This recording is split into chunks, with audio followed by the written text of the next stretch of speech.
It was, I remember I called her in and I said, you made me a captain. You talk all these great things about me, yet you have the one person who probably wants to win more than anyone sitting on the bench. What do I have to do? And we had a very, I was scared to have that conversation with her because here I was questioning her coaching. But I was kind of pleading my case because I was really, really close to quitting.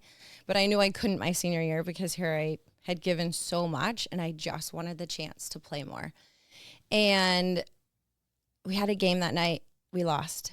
You remember we played Friday, Saturdays, right? Saturday morning comes around. She calls me in her office. She's like, Cass, you're going to start. I was like, what? She's like, you're going to start. So I went from not playing, maybe playing 2-3 minutes, to you're going to start. I call my parents. My parents live in Grass Valley, which is an hour and a half away. And I'm like, I'm going to start. My parents weren't even coming to my games anymore. It was so frustrating for my dad. He knew how hard I worked that he was like, I can't physically sit there and watch you not play. It's horrible for him. And I wasn't playing. So I'm like, okay. So they came down and I started, and I think I went for 17 that game, and we won. And we went on a 9-game winning streak, and I continued to start. And it was I just needed that chance. We ended up losing, I think, the first round of playoffs that year, which was super frustrating because it was my senior year. But that year really proved to me the importance of persistence and working in the dark and not giving up when you're not getting the praise, you're not getting the accolades. Everyone's questioning you. What are you doing? Why are you still doing it? Because no one really understood. And I really think that my basketball career and what I had to kind of experience through college gave me that fight to start a business, to do the weird thing, to leave corporate, and to build a team now with so much grit, because that's what it takes. A lot of it is about grit. So that's it's so crazy to hear you describe that. We share a lot of similarities in terms of the journey, and I always talk about my experience as a freshman. I kind of think I had imposter syndrome at Fresno State playing for Coach Sarkisian because there was nothing but NBA guys around. I just saw him a few weeks ago, but Chris Jeffries, who was a first-round pick, was who I was going up against every day in practice, and it was a very cool experience, and I was playing a couple minutes. But then after he retired, the new staff didn't recruit me, didn't really see a fit. Mm-hmm. And then when I came to Davis, I actually came to play for Coach Fogel, who ended up coaching at Chico State for the mm-hmm. women's team. But 2 weeks later, he was no longer the head coach. So I ended up playing 3 more years for a coach who didn't recruit me.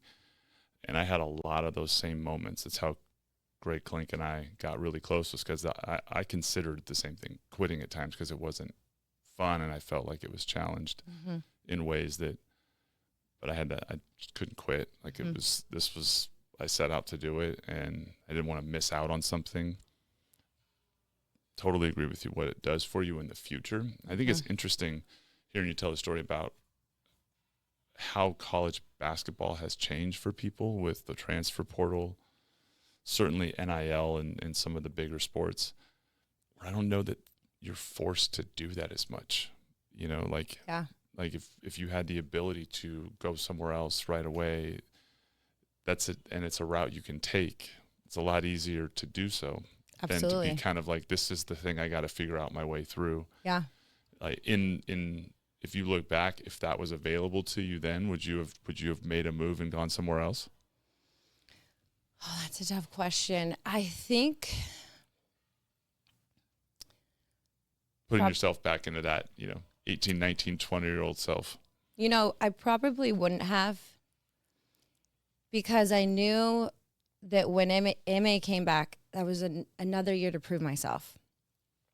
And then when she passed away, I knew we were going to get a brand new coach. And then it was I have another year to prove myself. And then I loved Len. She is now the head coach of the LA Sparks. She just got the job. Oh, wow. So she's an amazing coach, an amazing person. She went from Chico. She took Chico the year after I graduate. They went to the Final Four. And then she coached at UOP, and then she coached at Utah. So I knew once I met Lynn that she was the person that I was supposed to play for, even though it was so defeating. And it's interesting because we have athletes as children, right? And so we were kind of dealing with this kind of situation with my son, Rocco. He had played for a team for 4 years, soccer, very good. But he was in a system that wasn't really benefiting him, even though he was starting. All the coaches liked him. He's a great player. We didn't know if the system was really for him. Good fit. And so at 12, he had to make the decision. Do you stay at the top club, or do you go to another club that maybe you play a lot more? Maybe they value you more. And it's like, as a college athlete, these are all the questions that you deal with. But like when our kids are dealing with it, when they're 12, it's one of those things like, do I stay? Do I go? Do I have the grit, or am I being taken advantage of? Am I being looked over? Am I not being valued? And that's where those are the tough questions. Those are the tough questions.